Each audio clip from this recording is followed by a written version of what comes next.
A CPI foi instaurada, todo mundo viu, todo mundo ficou sabendo. Ao longo dos últimos dias, Bolsonaro sofreu também várias derrotas, desde aquela tentativa de mudar o comando das Forças Armadas. Eu já fiz um vídeo comentando isso, vou deixar aqui na descrição o link. Se eu esquecer, deixa aqui nos comentários que eu coloco.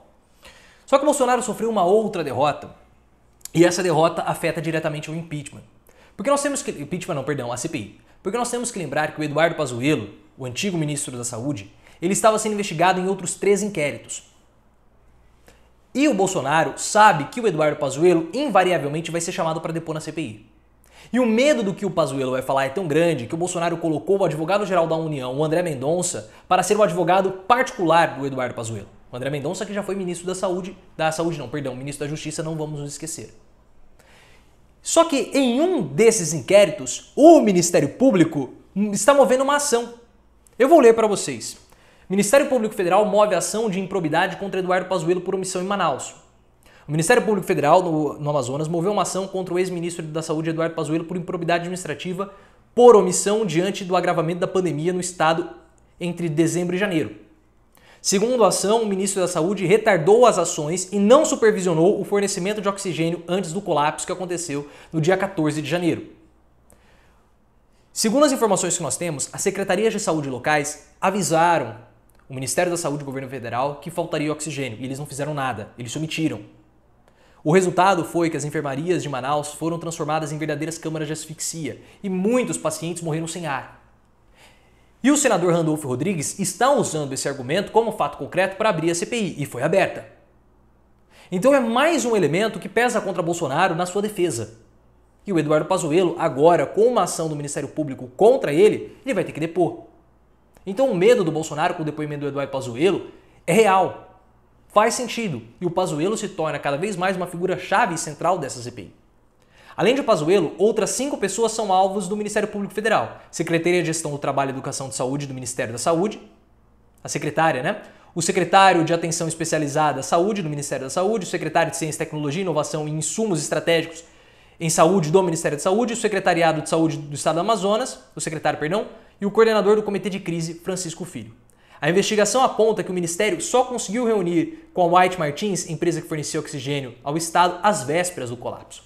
Procuradores afirmam que, mesmo sabendo da crise e da falta de oxigênio, o Ministério e a Secretaria de Saúde do Amazonas só procuraram outras fornecedoras depois do colapso.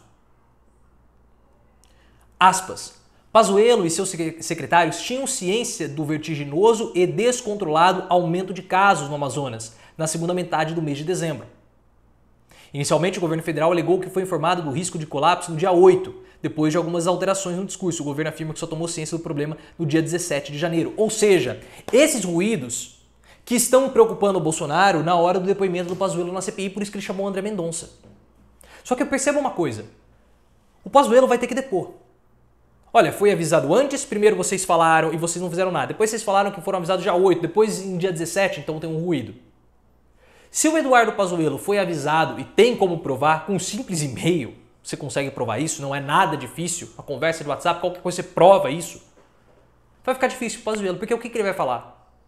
Ele vai morrer abraçado com o Bolsonaro? Porque vai ser uma pergunta muito simples. Por que você não forneceu o oxigênio? Essa é a pergunta. Por que você não forneceu oxigênio?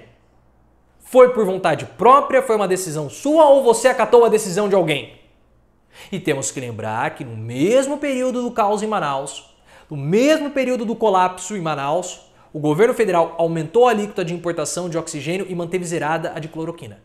E o governo federal, ao invés de mandar oxigênio para Manaus, montou uma comitiva de médicos charlatões que foram lá propagar o tratamento precoce. E temos que lembrar também que o tratamento precoce baseado em cloroquina é uma dívida de campanha do Bolsonaro. Porque o principal laboratório e produtor de cloroquina no Brasil fez doações de campanha para o Bolsonaro, à época candidato. Então é uma situação que é uma situação cabeluda aí. Por que mandou cloroquina e não o oxigênio? Houve má fé? Houve negligência? Incompetência? Maldade? A situação começa a estreitar muito para o Bolsonaro. Muito. E passa pelo Pazuello.